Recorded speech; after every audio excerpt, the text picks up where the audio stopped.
You can do it. Hey, we're sitting here and we're going to talk for a moment about electrolysis and Faraday's law. This is the AP curriculum. 3 is the big idea. 3C, 3, Part F. So far, you have been looking at galvanic cells. And galvanic cells always have a positive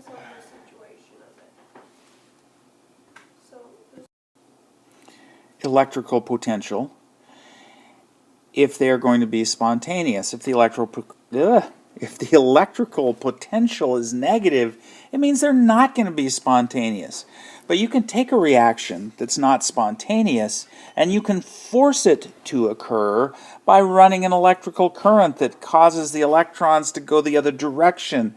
And that results in things like electroplating, so you can put chromium on these motorcycle parts, or electrolysis, so that you can take things like aluminum oxide and produce aluminum from it along with some oxygen, but the aluminum's the part that we really want.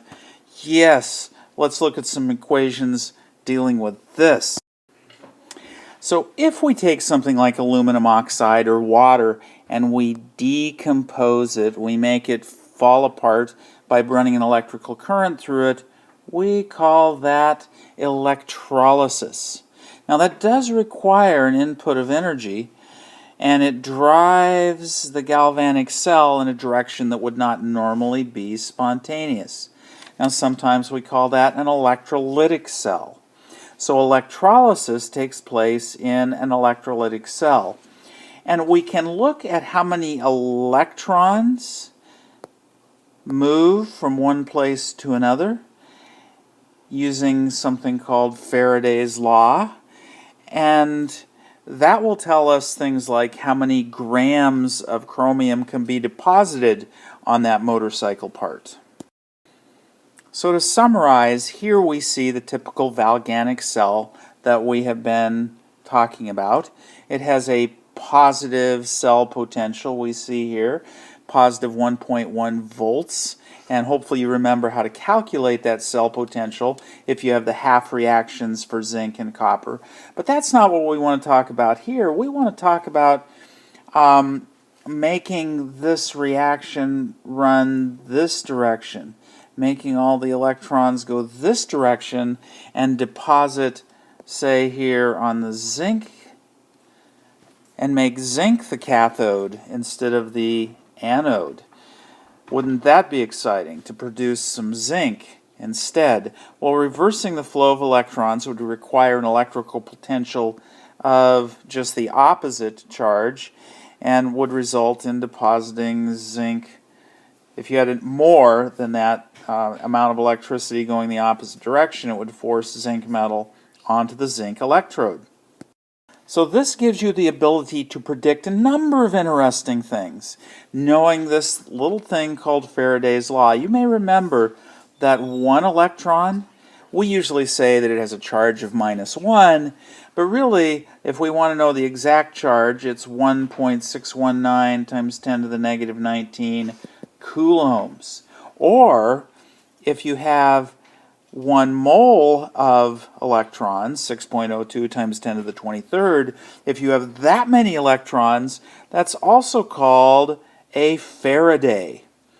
And if you have a Faraday, or 1 mole of electrons, that has a charge of 96,485 coulombs. And if you look at a lot of examples, you'll see that a lot of people round that to 96,500 coulombs. I don't know. So here we have a typical kind of problem you might see.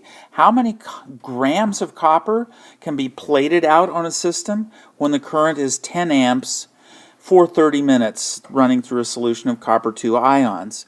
So let's take a look at this. The current and time are what we're going to start with right here, and we're going to come out with grams. How many grams of copper? How many grams of copper? That's what we're going to come out on at the end of this problem. Right there, grams of chemical. So we have the current is 10 amps.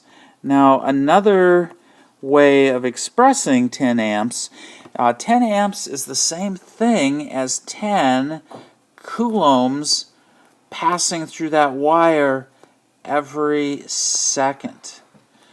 That's what amps is. So that's a little bit of a trick you have to remember, is that amps is the same thing as coulombs per second, or 10 coulombs equals 1 second. That's how much passes through in 1 second. Of course, the time is 30 minutes, but in order for these units to cancel, we need to also convert that to seconds. So 60 seconds is 1 minute. Now at this point right here, we have now calculated, if you look at our unit right at this point, it's 10 times 30 times 60, and the unit is coulombs. So we've calculated the quantity of the charge in coulombs. Now how do we get moles of electrons? Well, to get moles of electrons, we're going to use that Faraday's constant that we looked at earlier in the last slide, that 1 mole of electrons is 96,450 coulombs. And we'll use that, and we arrange it in such a way that the coulombs cancel.